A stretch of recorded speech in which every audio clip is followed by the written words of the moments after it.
Nagising ako na may malamig na pakiramdam sa mga kamay ko. Hindi agad sakit. Hindi rin takot. Parang biglang may kulang sa hangin sa loob ng dibdib ko, na para bang may mali pero hindi ko pa alam kung ano. Nakadilat ang mga mata ko pero ang paligid ay parang balot ng anino. Ang kisam ng simbahan ay nandoon, mataas, pamilyar, pero tila banyaga sa parehong oras. Amoy kandila. Amoy insenso. At may isa pang amoy na hindi dapat naroon. Dugo. Sinubukan kong igalaw ang mga daliri ko. Mabigat. Malagkit. Nang ibaba ko ang tingin ko, doon ko nakita ang kulay na hindi ko kailanman inakalang makikita ko sa sarili kong mga kamay. Pula. Madilim. Basa. Nakadikit sa balat na parang ayaw ng bumitaw. Hindi, bulong ko, halos walang tunog. Hindi pwede. Tumayo ako ng marahan, parang natatakot na baka may magising kung masyado akong mabilis gumalaw. Tahimik ang simbahan. Masyadong tahimik. Walang hakbang. Walang dasal. Walang hangin dumadaan sa pagitan ng mga bangko. At doon ko siya nakita. Si Marcelo Tavares ay nakahandusay sa sahig, kalahating nakatabingi sa tabi ng kumpisalan. Bukas ang mga mata niya pero wala nang laman ang tingin. May hiwa ang ulo niya at ang dugo ay kumalat na sa sahig na parang may sariling isip. Sa tabi niya, isang Biblia, bukas sa isang pahina na hindi ko na inusisa. At ilang hakbang lang mula sa katawan niya, ang malaking tansong kandelero na ginagamit tuwing misa mayor. May dugo rin yon. Napaatras ako. Tumama ang likod ko sa kahoy ng kumpisalan. Ramdam ko ang tibok ng puso ko sa lalamunan. Ang isip ko ay parang binagsakan ng pader. Walang alaala. Walang paliwanag. Parang may malaking butas sa pagitan ng kagabi at ng sandaling ito. Anong nangyari? Tanong ko sa sarili ko, paulit-ulit, mas mabilis, mas desperado. Anong nangyari rito? Sinubukan kong alalahanin ang huli kong nakita si Marcelo. Naaalala ko ang galit. Ang boses ko, mataas, nanginginig sa galit at paniniwala na ako ang tama. Naaalala ko ang mga mata niyang namumula, ang panga niyang nakatikom. Mag-ingat ka, Padre, sabi niya noon. Hindi mo alam kung sino ang binabangga mo. At ikaw, sagot ko, puno ng yabang na akala ko noon ay pananampalataya, ang mag-ingat. Hindi ako natatakot. Ang alaala ay biglang naputol. Wala nang sumunod. Wala akong maalala kung paano ako napunta rito. Wala akong maalala kung bakit may dugo ang mga kamay ko. Wala akong maalala kung bakit patay si Marcelo sa loob ng sarili kong simbahan. Bago tayo magsimula, mag-like at mag-subscribe dahil may mga bagay dito na kailangan mong malaman bago ang sinuman, at bago pa ako makakilos, bago pa ako makasigaw, bago pa ako makatakbo o makaluhod o makapagdadasal. Narinig ko ang tunog na tuluyang pumutol sa katahimikan. Sirena. 1. 2. Papalapit. Lumalakas. Diyos ko, bulong ko, at sa unang pagkakataon sa maraming taon, hindi iyon tunog ng kumpiyansa. Tunog iyon ng takot. Bumukas ang malalaking pinto ng simbahan na may dagundong. Pumasok ang mga ilaw, puti at malamig, sumaksak sa dilim na parang mga daliring nagtuturo. Mga pulis. Mga tanong. Mga boses na sabay-sabay. Nandito po siya. Walang galaw. Padre, huwag po kayong gagalaw. Nakatayo ako roon, parang estatwa. Hindi ko alam kung ano ang gagawin sa mga kamay ko, kaya hinayaan ko lang silang nakabitin sa gilid ng katawan ko, pulang-pula, tahasang ebidensya ng isang kasalanang hindi ko maalala. Lumapit ang isang pulis, mabagal pero alerto. Tiningnan niya ang katawan ni Marcelo, ang kandelero, ang Biblia, at pagkatapos ay ako. Matagal siyang tumingin. Masyadong matagal. Padre Augusto, sabi niya sa wakas, malamig ang boses, walang emosyon. May karapatan po kayong manahimik. Anumang sasabihin niyo ay maaaring gamitin laban sa inyo. Hindi ko alam ang nangyari, sabi ko, pero kahit sa sarili kong tainga, mahina at hungkag ang tunog. May isa pang pulis na lumapit, hawak ang posas. Ang tunog ng metal ay mas malakas pa sa sirena para sa akin. Padre Augusto Mendez, sabi ng isang lalaking mukhang mas mataas ang ranggo. Ikaw ay inaaresto sa hinalang pagpatay kay Marcelo Tavares. Parang may humampas sa dibdib ko. Hindi, sabi ko, mas malakas na ngayon. Hindi ako. Ngunit huli na. Nakakandado na ang posa sa mga pulso ko. Malamig. Mabigat. Totoo. Habang inilalabas nila ako ng simbahan, nakita ko ang ilang mukha. Mga taong kilala ko. Mga taong bininyagan ko ang mga anak. Mga taong kinumunyon ko. May isang matandang babae na gumawa ng tanda ng krus, pero hindi iyon tanda ng basbas. Takot iyon. May isang binata na dati kong tinuruan sa kumpil na umiwas ng tingin, parang nahihiya sa akin. Sa loob ng sasakyan ng pulis, umupo ako ng tahimik, nanginginig ang tuhod. Sinubukan kong buuin ang mga piraso sa isip ko, pero walang magkasya. Ang tanging malinaw ay ito, ang lahat ng itinuro ko tungkol sa kasalanan, parusa, at paghuhukom ay tila bumalik sa akin, mas mabilis at mas mabigat kaysa sa inakala ko. Padre, sabi ng isang pulis sa harap, hindi tumitingin sa akin. Nag-away kayo kagabi, hindi ba? Hindi ako sumagot. Hindi dahil ayokong magsalita. Kundi dahil sa kauna-unahang pagkakataon sa buhay ko, hindi ko alam kung ano ang totoo. Habang umaandar ang sasakyan palayo sa simbahan, napatingin ako sa bintana. Ang kampanaryo ay unti-unting nawala sa paningin. At sa likod ng lahat ng ingay, ng takot, ng tanong na walang sagot, may isang isip na bumubulong sa loob ko, paulit-ulit, walang awa. Kung wala kang maalala, paano mo masasabing hindi ikaw ang gumawa? At sa sandaling iyon, bago pa man ako tuluyang makulong, bago pa man ako hatulan ng batas o ng tao, may isang bagay na malinaw na malinaw. Hindi pa ito ang pinakamasamang mangyayari. Bago pa nila ikinandado ang posa sa mga kamay ko, hinatulan na nila ako, hindi lang opisyal. Hindi ko yon sinabi ng malakas. Dumaan lang iyon sa isip ko habang pinapaupo nila ako sa isang malamig na silid sa presinto, may puting ilaw na masakit sa mata at amoy na pinaghalong disinfectant at lumang papel. Pinaupo nila ako sa isang silyang bakal. May mesa sa harap ko. May salamin sa gilid na alam kong may nakatingin mula sa kabila. Tahimik ako. Hindi dahil wala akong sasabihin, kundi dahil ramdam kong wala na ring makikinig. Mabilis kumalat ang balita. Mas mabilis kaysa sa paliwanag. Mas mabilis kaysa sa katotohanan. Habang kinukunan ako ng litrato, habang kinukuha ang fingerprints ko, habang tinatanggal ang sinturon at ang mga personal na gamit ko, alam kong sa labas, nagsisimula ng buuin ang kwento. At ang masakit, handa na ang lahat para paniwalaan yon. Hindi naman ako naging lihim na tao. Kilala ako sa parokya. Kilala sa diocese. Kilala sa lungsod. At hindi lahat ng pagkakakilala sa akin ay maganda. Ayan, maririnig ko na ang bulungan. Hindi na ako nagulat. Doon nagsimula ang ikalawang paglilitis. Hindi sa korte, kundi sa alaala ng mga tao. Ako si Padre Augusto Mendez. Ang paring diretsyo magsalita. Ang paring hindi marunong magpaligoy.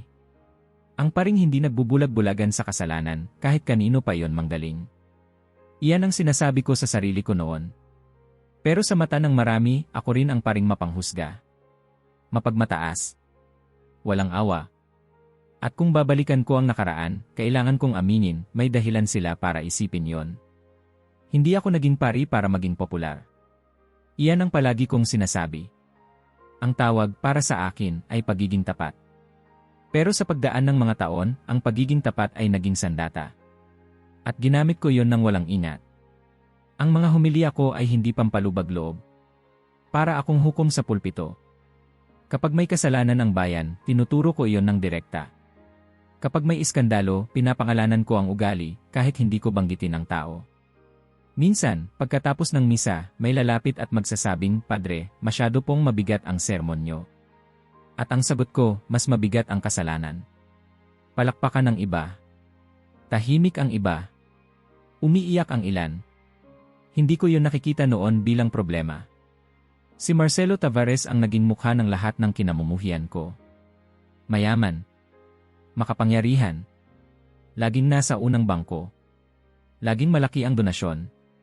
Laging may ngiting parang may tinatagong lihim. Alam ko ang mga chismis. Alam ko ang mga bulong tungkol sa mga transaksyon sa munisipyo, sa mga proyekto, sa perang hindi umaabot sa dapat nitong puntahan. At imbes na kausapin siya ng pribado, imbes na sundan ang daang itinuro ko rin sana sa iba, pinili kong ilantad. Hindi nabibili ang konsensya, sabi ko minsan sa isang pulong ng konseho ng parokya, diretso ang tingin sa kanya. At lalong hindi nabibili ang Diyos. Ngumiti siya noon. Pero malamig ang mga mata. Padre, sagot niya, mahinahon pero may babala. Mag-ingat kayo sa mga paratang. Hindi ako umatras. Hindi ako marunong umatras noon. At hindi lang siya ang nasaktan. Ang kapatid kong si Beatriz ang patunay ng pinakamalaking pagkukulang ko. Nang maghiwalay sila ng asawa niya matapos ang mahabang taon ng pananakit at katahimikan, lumapit siya sa akin. Hindi bilang kapatid ng pari. Bilang babae na sugatan. Ayoko na, kuya, sabi niya noon, nanginginig ang boses. Pagod na ako. Hindi ko siya niyakap. Hindi ko siya pinaupo. Hindi ko siya tinanong kung kumusta siya.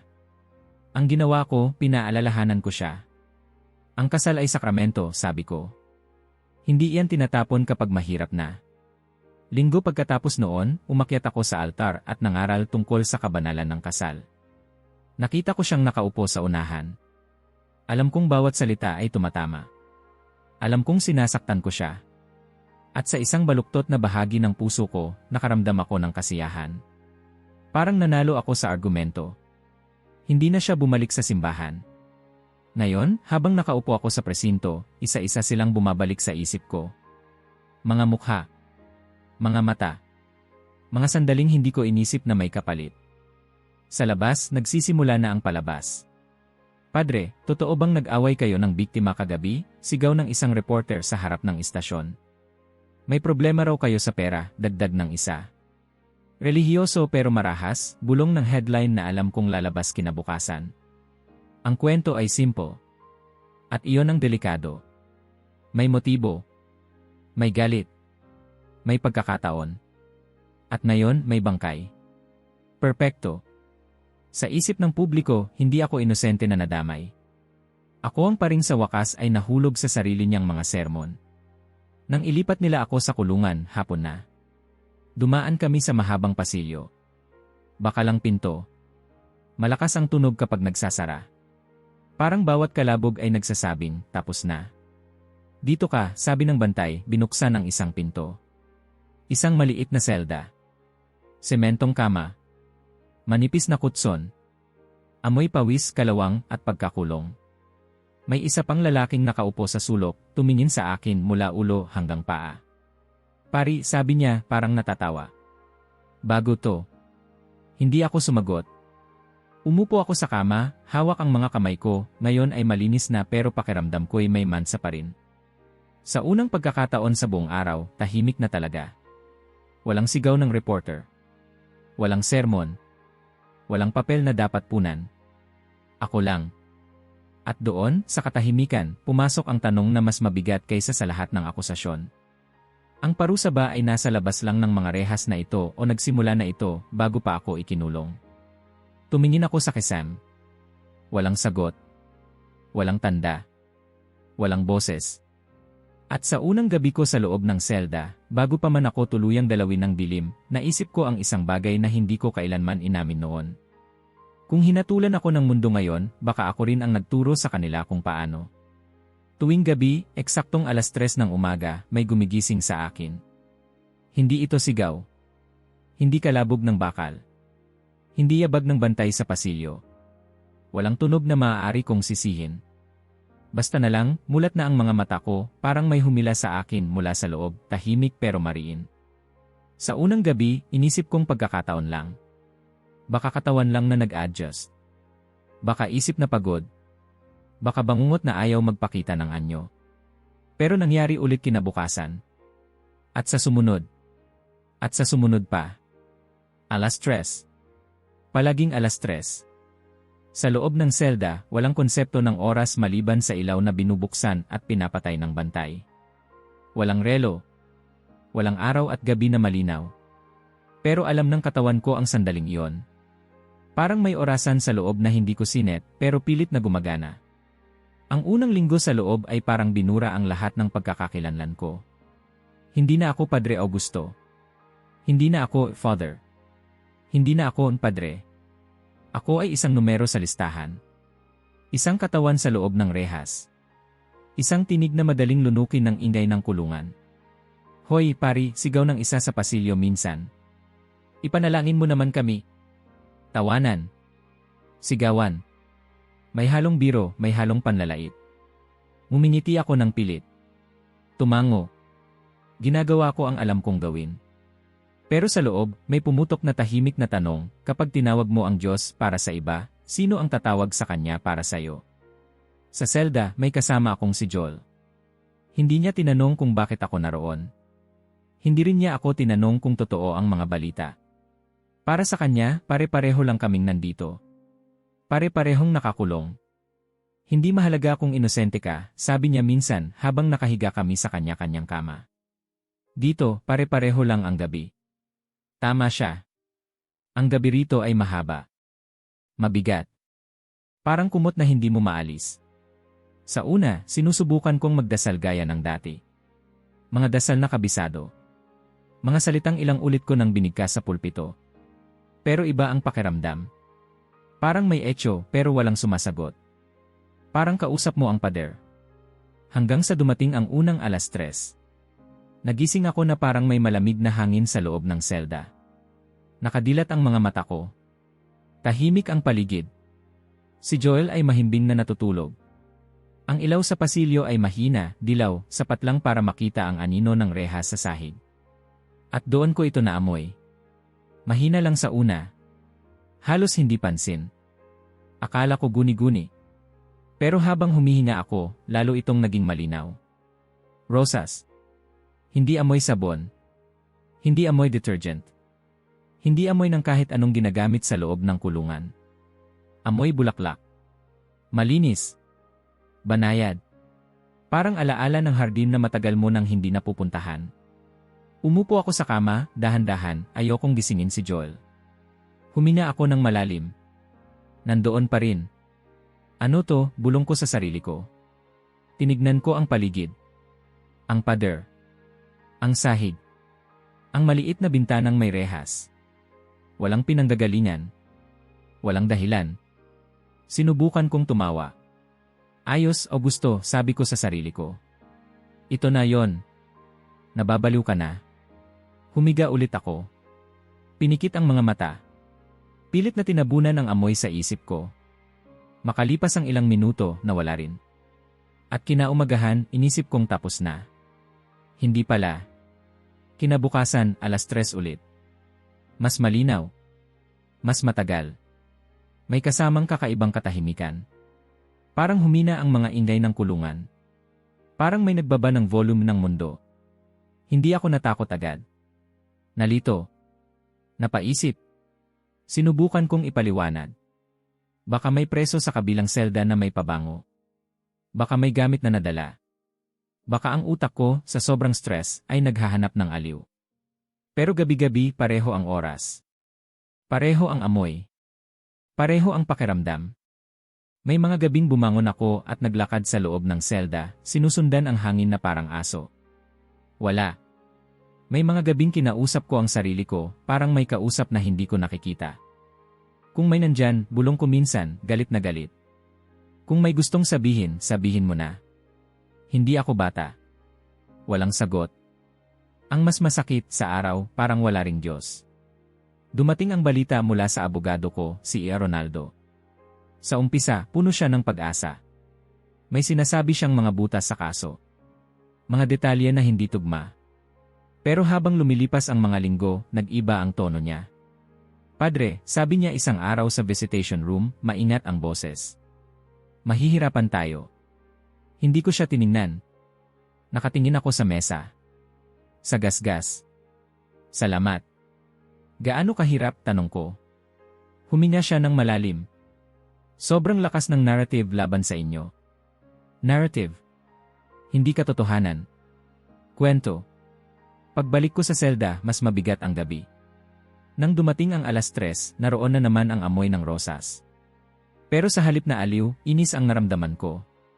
Para saan to, bulong ko? Anong silbi nito kung nandito pa rin ako? Parang may sumiksik sa dibdib ko. Hindi sagot. Hindi mensahe. Presensya lang. Tahimik. Matigas ipaliwanag. May mga gabing iniisip kong baka ito ang konsolasyon. Na baka, sa gitna ng kawalan, may presensyang ayaw akong iwan. At may mga gabing iniisip kong ito ang patunay na unti-unti na akong nawawala sa sarili. 3:00. Rosas. Katahimikan. At sa bawat gabi, mas nababasag ang pananampalataya ko. Hindi dahil may masamang nangyayari, kundi dahil wala akong marinig na sagot. Ang Diyos na buong tapang kong ipinangaral ay biglang tila malayo. Tahimik. Walang pakialam. Isang gabi, napaupo ako sa kama, hawak ang ulo ko. Kung ikaw to, bulong ko sa dilim, bakit hindi ka magsalita? Tahimik pa rin. At doon pumasok ang tanong na mas nakakatakot kaysa sa mga posas, kaysa sa rehas, kaysa sa mga paratang. Kung hindi ito guni-guni, sino ang narito sa selda ko tuwing 3:00 ng umaga? Araw-araw akong nagsasalita tungkol sa Diyos, pero ngayon, hindi na siya sumasagot. Hindi ko alam kung kailan ko unang inamin yon sa sarili ko. Marahil noong gabing hindi ko na matapos ang isang ama namin. O noong umaga na tiningnan ko ang Biblia sa mesang bakal at wala akong naramdamang kahit ano. Hindi galit. Hindi aliw. Wala. Parang papel na lang. Parang salitang naluma. Dumating si Ronaldo isang hapon na mabigat ang balikat at mabagal ang hakbang. Sa likod ng salamin ng visitation room, mukhang mas matanda siya kaysa noong huli naming pagkikita. Umupo siya, inayos ang mga papel at bago pa man magsalita, alam ko na. Padre, sabi niya, diretsyo ngunit maingat, kailangan nating pag-usapan ang posibilidad ng hatol. Hindi ko siya tiningnan. Nakatuon ang mga mata ko sa gasgas sa mesa, sinusundan ang isang lamat na parang mapa ng isang bansang ayaw kong puntahan. Anong ibig mong sabihin, tanong ko, kahit malinaw na. Huminga siya ng malalim. Hindi na sapat ang paliwanag. Malakas ang ebidensya. Mas malakas ang opinyon ng publiko. At tumigil siya sandali, ang saksi ay hindi pabor sa inyo. Sinong saksi, tanong ko, saka ko siya tiningnan. Nag-alinlangan siya. Isang kisap lang. Sapat na. Padre Henrique, sabi niya sa wakas. Parang may bumagsak sa loob ko. Si Henrique? Kasama ko sa seminaryo. Kapatid sa bokasyon. Lalaking nakasama ko sa mahabang gabi ng pag-aaral, pagdududa at pangarap. Siya ang nakakaalam ng mga kahinaan ko at ng mga lakas na akala ko'y lakas. Ano ang sinabi niya, tanong ko, mababa ang boses. Nagkibit balikat si Ronaldo. Tungkol sa inyong ugali. Sa inyong pagiging mahigpit. Sa galit niyo kay Marcelo. Ang linya niya nahirapan daw kayong magpakita ng awa. Hindi ko napigilang tumawa. Maikli. Mapait. Hindi siya nagsinungaling, sabi ko. Hindi sumagot si Ronaldo. Hindi niya kailangan. Pagbalik ko sa selda, parang mas makitid ang pader. Mas mababa ang kisam. Si Joel ay nakaupo sa kama, nagtatali ng sapatos. May masamang balita, tanong niya, hindi tumitingin. May katotohanan, sagot ko. Sa mga sumunod na araw, dumating ang sulat mula sa diocese. Maikli. Formal. Walang emosyon. Ayon sa pamantayan, ako ay pansamantalang inaalis sa lahat ng tungkulin hanggang sa matapos ang kaso. Pansamantala. Pero nang hawakan ko ang papel, parang may tuluyang nawala. Ang misa. Ang kumpisal. Ang altar. Ang lahat ng inakala kong ako. Nang gabing iyon, 3:00 na naman. Dumating ang amoy ng rosas, mas malinaw, mas matagal. Dati, may kakaibang ginhawa. Ngayon, inis ang una kong naramdaman. Tumigil ka na, bulong ko sa dilim. Kung wala kang sasabihin, huwag ka nang bumalik. Huminga ako ng mabilis, parang hinihingal sa galit. Pero nandoon pa rin ang amoy. Banayad. Matyaga. Parang ayaw umatras. Kinabukasan, dumating ang balita tungkol sa nanay ko. Si Nanay Carmen. Hindi na raw maganda ang pakiramdam. Mataas ang presyon. Madalas mahilo. Hindi na siya nakadalaw. Naniniwala pa rin siya sa inyo, sabi ng isang kamag-anak sa telepono. Pero nahihirapan na. Iyon ang unang pagkakataon na umiyak ako sa loob ng selda. Tahimik. Walang hikbi. Tumulo lang ang luha habang nakaupo ako sa kama, hawak ang ulo ko, parang batang napagod na.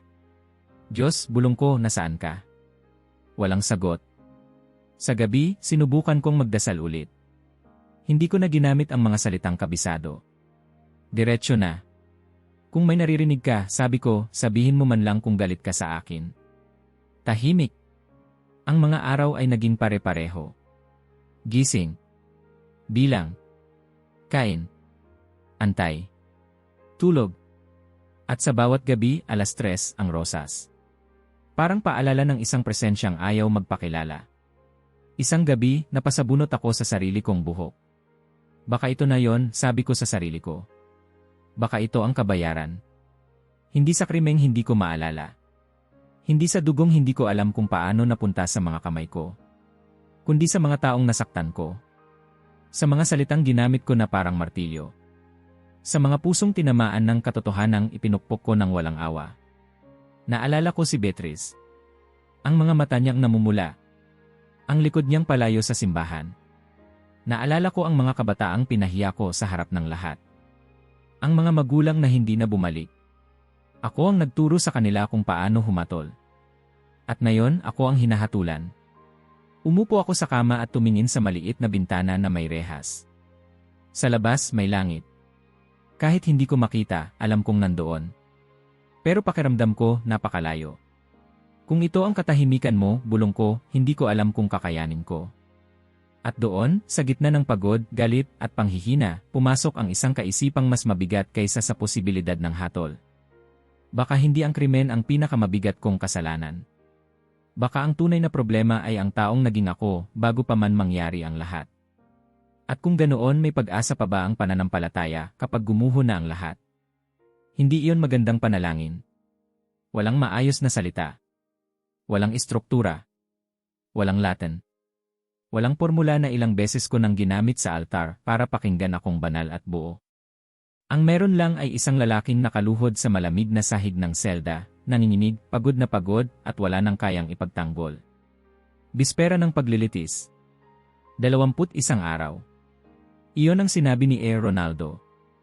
21 araw bago tuluyang iharap ang lahat ng pagkamuhi, tsismis, ebidensya, at katahimikan sa harap ng mga taong hindi ako kilala, pero handang humatol. Hindi ako natulog ng maayos noong gabing iyon. Nakahiga ako sa kama, nakatitig sa kisame, habang isa-isang bumabalik ang lahat, ang katawan ni Marcelo sa sahig ng simbahan, ang bigat ng posas, ang mga mata ni Beatrice, ang boses ni Henrique, ang papel ng diocese, ang balitang humihina na si nanay. At higit sa lahat, ang katahimikan ng Diyos. 3:00. Nagising ako bago pa man dumating ang amoy. Parang alam na ng katawan ko. Parang may humihila sa akin palabas ng kama. Umupo ako, huminga ng malalim at hinintay. Dumating ang rosas. Mas malinaw kaysa dati. Hindi na lang parang alaala. Parang presensyang pumupuno sa selda. Banayad pero hindi maiiwasan. Para akong nasa gitna ng dalawang mundo, ang isa'y semento, bakal, at pawis, ang isa'y tahimik, mabagal, at hindi ko maipaliwanag. Bigla akong nakaramdam ng galit. Hindi galit sa mga pulis. Hindi galit sa hukom. Hindi galit sa media. Galit sa Diyos. Ano pa ba ang gusto mo? Bulong ko, nanginginig ang boses. Hindi pa ba sapat? Tumayo ako mula sa kama. Naglakad ako ng paikot sa maliit na espasyo ng selda. Humina ako ng mabilis. Parang naubusan ng hangin ang dibdib ko. Kung nandyan ka, sabi ko, mas malakas na ngayon, bakit hindi mo ayusin to? Bakit hindi mo ipakita ang katotohanan? Walang sagot. Ang katahimikan ay parang pader. Hindi galit. Hindi aliw. Basta naroon lang. At doon ako bumigay. Hindi ko na malayan kung kailan bumagsak ang mga tuhod ko sa sahig. Ang alam ko lang, malamig ang semento. Ramdam ko hanggang buto. Para akong batang napagod tumayo at wala ng lakas para magpanggap. Umupo ako sa sahig. Yumuko. Niyakap ang sarili. Hinding-hindi ko ito ginawa, bulong ko. Hindi ako pumatay. Tahimik. Huminga ako ng malalim, saka ko idinugtong ang mga salitang matagal ko nang iniiwasan. Pero marami akong nasaktan. Doon bumuhos ang luha. Hindi hikbi. Hindi sigaw. Tahimik na pag-iyak ng isang taong pagod na sa sariling boses. Umiyak ako para sa kapatid kong si Beatrice. Para sa mga taong umalis sa simbahan dahil sa akin. Para sa mga kabataang napahiya. Para sa sarili kong pusong naging bato sa pag-aakalang iyon ang kabanalan. Akala ko tama ako, sabi ko, halos pabulong. Akala ko ipinagtatanggol kita pero baka sarili ko lang ang pinoprotektahan ko. Hindi ko hiniling na makalaya. Iyon ang kaibahan ng gabing iyon. Hindi ko sinabi, ilabas mo ako rito. Hindi ko sinabi, linisin mo ang pangalan ko. Hindi ko sinabi, ibalik mo ang lahat. Ang sinabi ko lang, kung may katotohanan, hayaan mong lumabas. Kahit ano pa ang mangyari sa akin. Nanginginig ang katawan ko. Hindi sa lamig lang. Parang may unti-unting natutunaw sa loob. Parang may bumibitaw na mahigpit kong hinawakan sa loob ng maraming taon. Ang imahe ng paring laging tama. Ang paring hindi nagkakamali. Ang paring hindi pwedeng mabasag. Isa-isa silang bumagsak sa sahig kasama ko. Hindi ko alam kung gaano ako katagal doon. Oras ba? Minuto. Walang orasan sa selda. Ang alam ko lang, sa gitna ng luha at pagod, may pumasok na kakaibang pakiramdam. Hindi sagot. Hindi boses. Kundi kapayapaan. Hindi iyong kapayapaang nagsasabing maayos ang lahat. Hindi rin iyong kapayapaang nagbubura ng takot. Ito ang kapayapaang nagsasabing, hindi ka nag-iisa sa gitna ng takot na ito. Huminga ako ng malalim. Ang amoy ng rosas ay nandoon pa rin pero hindi na nakakainis. Hindi na rin nakakalito. Parang yakap na hindi humihigpit pero hindi rin bumibitaw. Kung ganito ang presensya mo, bulong ko, sige mananatili ako. Nang bumalik ako sa kama, pagod na pagod ang katawan ko, pero magaan ang loob ko sa paraang hindi ko maipaliwanag. Hindi ako masaya. Hindi ako kampante. Pero may isang bagay na bago. Hindi na ako nakikipaglaban. Kinabukasan, may kakaibang liwanag ang selda. Pareho lang ang pader. Pareho ang amoy. Pareho ang ingay. Pero may nagbago sa loob ko. Hindi ko na tinitingnan ang sarili ko bilang biktima lang. Hindi rin bilang martyr. Isa lang akong tao. Isang taong may kasalanan at may kawalan ng kasalanan. Isang taong maaaring mawalan ng lahat at manatili pa ring totoo. Dumating si Ronaldo sa hapon. Padre, sabi niya, handa na ba kayo? Tumango ako. Hindi dahil alam ko ang mangyayari. Kundi dahil sa unang pagkakataon, handa na akong tanggapin kahit ano. Habang papalapit ang araw ng paglilitis, may kakaibang katahimikan sa loob ko. May takot pa rin. May pangamba. Pero hindi na yon nagdidikta ng lahat.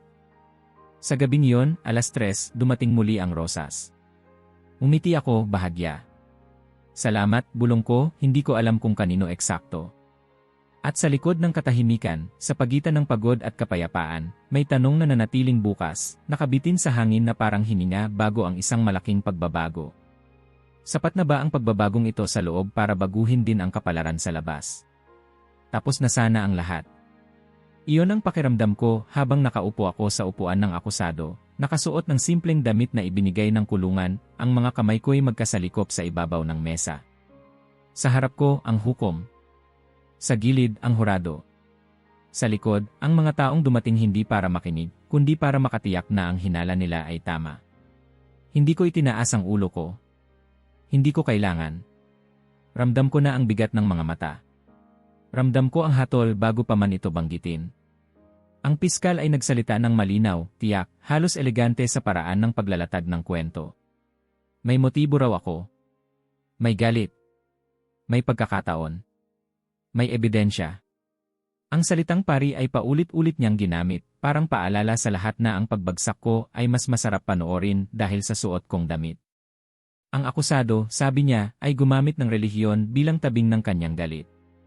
Tumango ang ilan sa hurado.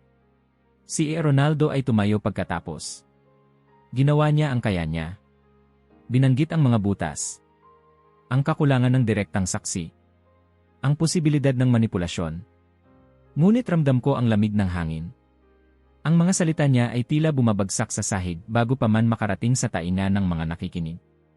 At habang nagpapatuloy ang paglilitis, may isang kakaibang katahimikan sa loob ko. Hindi katahimikan ng kawalan, kundi katahimikan ng pagtanggap. Na anuman ang mangyari, hindi na ako lalaban sa Diyos. Hindi na ako makikipagtawaran. Nang matapos ang mga pahayag, huminga ng malalim ang hukom. May iba pa bang nais magsalita? Tanong niya, parang formalidad na lang. Walang gumalaw. 1 segundo. 2. 3. At saka. Ginoong hukom. Isang boses mula sa likod. Mahina. Ngunit malinaw. Lumingon ang lahat. Isang babae ang tumayo mula sa huling hanay. Payat. Nakasimpleng damit. May panyo sa ulo. Ang mga kamay niya ay magaspang, halatang sanay sa trabaho. Hindi siya mukhang abogado. Hindi siya mukhang saksi. Mukha siyang taong sanay hindi pansinin. Ako po si Erin Campos, sabi niya. At kailangan ko pong magsalita. May bulungan. May paggalaw. Ang piskal ay agad tumayo. Hindi siya kabilang sa listahan ng mga saksi, sabi niya. Wala pong basehan. Tumingin ang hukom kay Erin. Matagal. Parang may sinusukat. Bakit ngayon ka lang magsasalita? Tanong niya. Nanginginig ang kamay ni Erin habang hinahawakan ang panyo niya. Dahil natatakot po ako, sagot niya. At dahil hindi na po ako makatulog. Tahimik ang silid. Sabihin mo, sabi ng hukom. Huminga ng malalim si Erin. Tumingin siya sandali sa akin. Hindi awa ang nasa mata niya. Hindi rin takot. Kundi bigat. Nasa simbahan po ako noong gabing iyon, simula niya. Naglalinis po ako sa sakristya. Gabi na po iyon. Napaupo ng tuwid ang piskal. May nakita po ako, patuloy niya. May pumasok na lalaki sa likod na pinto. Hindi po si Padre Augusto. May nagbulungan. Kilalang kilala ko po ang mga taong pumapasok sa simbahan, sabi niya. At ang lalaking iyon si Roberto Mendez po iyon. Parang may pumutok sa hangin. Si Roberto. Bayaw ni Marcelo. Isa sa mga unang umakto bilang saksi ng akusasyon. Nasa loob din siya ng silid. Nakaupo. Maputla. May dala po siyang susi, sabi ni Erin. Nakita ko po siyang kunin yon ilang araw bago ang pangyayari mula sa mesa ng opisina.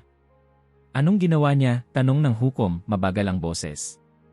Nag-away po sila ni Marcelo, sagot ni Erin. Tungkol po sa pera. Sa mana. Sumigaw po si Roberto. Galit na galit. At kinuha po niya ang kandelero. May huminga ng malakas sa likod. Tumama po iyon sa ulo ni Marcelo, sabi niya, pumikit sandali.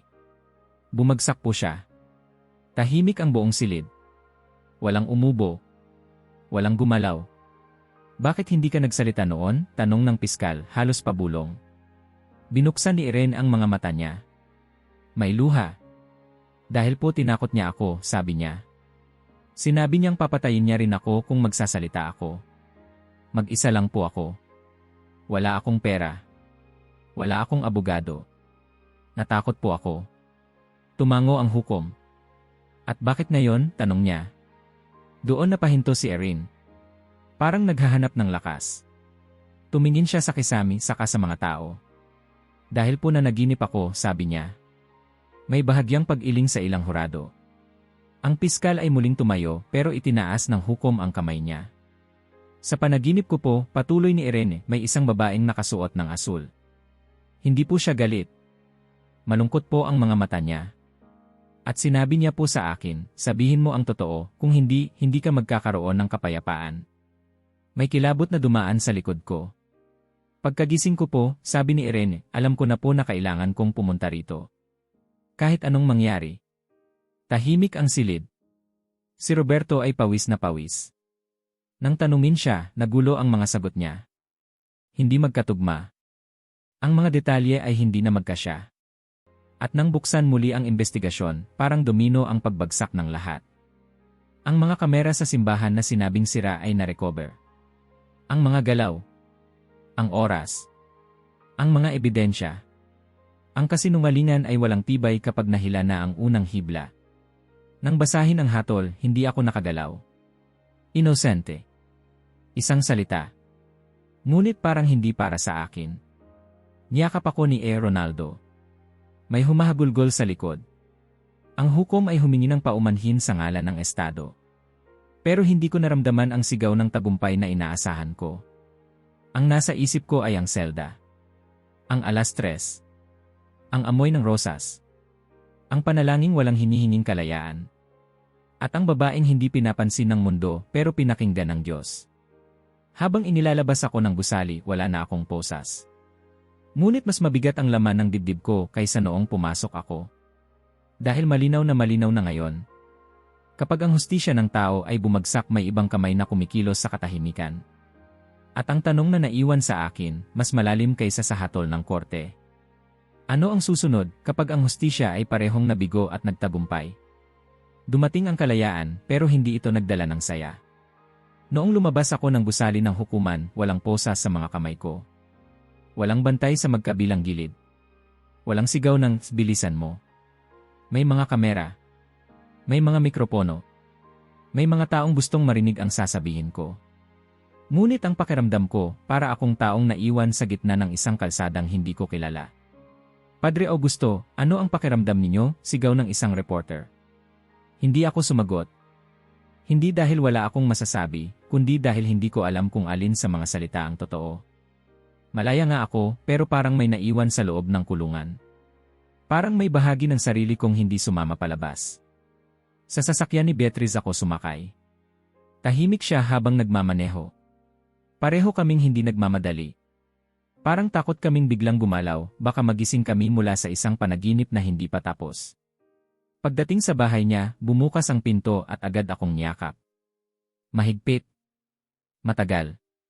Walang salita. Patawad, sabi ko sa wakas, halos pabulong. Mas humigpit ang yakap niya. Matagal na kitang pinatawad, sagot niya. Ang tanong, napatawad mo na ba ang sarili mo? Wala akong sagot. Sa mga sumunod na araw, natutunan kong muling huminga sa labas ng rehas. Ngunit ang bawat tunog ay may kasamang alaala. Ang pagkalabog ng pinto. Ang yabag sa likod ko. Ang katahimikan ng gabi. Isang hapon, dumating si Padre Henrique.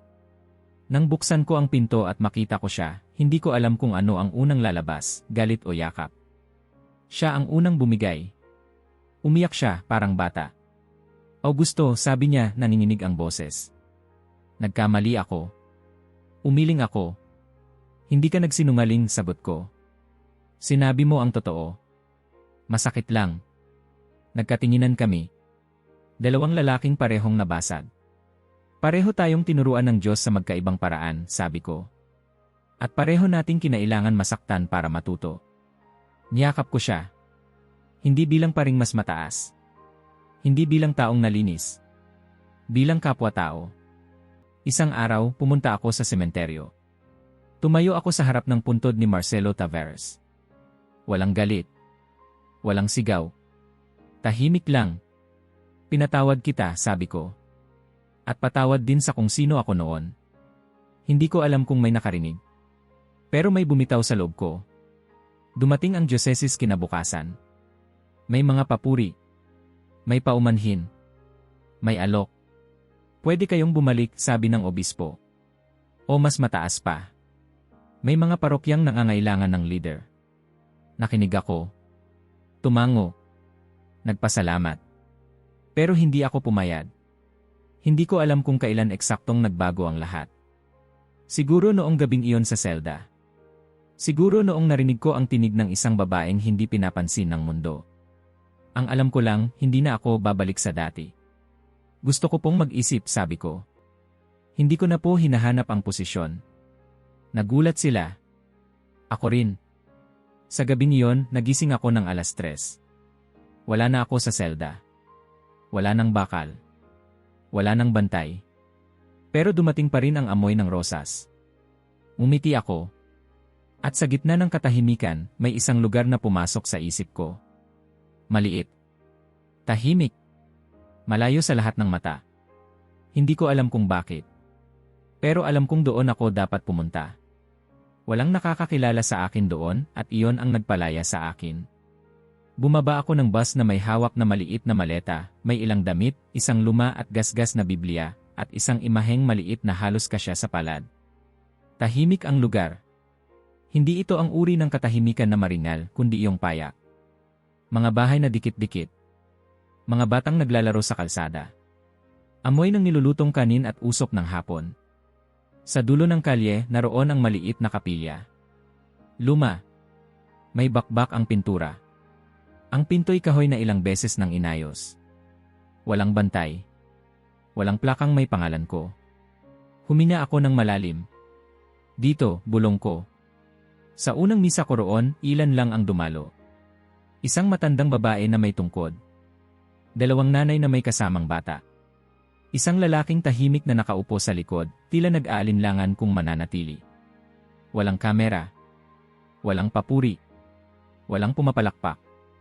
Nang itaas ko ang ostya, nang marinig ko ang sarili kong boses na nagsasabing ito ang aking katawan, mailuhang tumulo sa pisngi ko. Hindi ko pinigilan. Hindi ko tinago. Pagkatapos ng misa, may lumapit sa akin. Padre, sabi ng matanda, mahina ang tinig. Salamat po sa pag-iyak. Napangiti ako. Salamat din po sa pananatili. Doon ko natutunan ang pakikinig. Hindi iyong pakikinig na naghihintay ng pagkakataong magsalita. Kundi pakikinig na handang manatili sa katahimikan ng iba. Umupo ako sa mga sala. Nakinig sa mga kwento ng pagod. Ng gutom. Ng mga pangarap na hindi natupad. May mga gabing umuwi akong pagod pero buo. At tuwing 3:00 ng umaga, nagigising pa rin ako. Hindi na sa selda. Hindi na sa takot. Nagigising ako, bumabangon, nagsisindi ng kandila sa harap ng maliit na imahen. Minsan, dumarating ang amoy ng rosas. Minsan, wala. Pareho lang. Salamat, bulong ko, hindi ko na kailangang ipaliwanag kung kanino. May isang binatang dumating isang araw, nag-aalangan sa pinto. Pwede po ba akong pumasok? Tanong niya. Lagi, sagot ko. Naupo siya. Tahimik. Pagkaraan ng ilang linggo, nagsalita siya. Padre, sabi niya, akala ko wala na akong silbi. Hindi ako nangaral. Hindi ako nagbigay ng sagot. Umupo lang ako roon. Hindi ka nag-isa, sabi ko sa wakas. Umalis siya ng may luha, pero bumalik kinabukasan. At kinabukasan ulit. Doon ko naunawaan, ang himala ay hindi ang pag-alis sa kulungan. Ang himala ay ang pag-alis sa pagmamataas.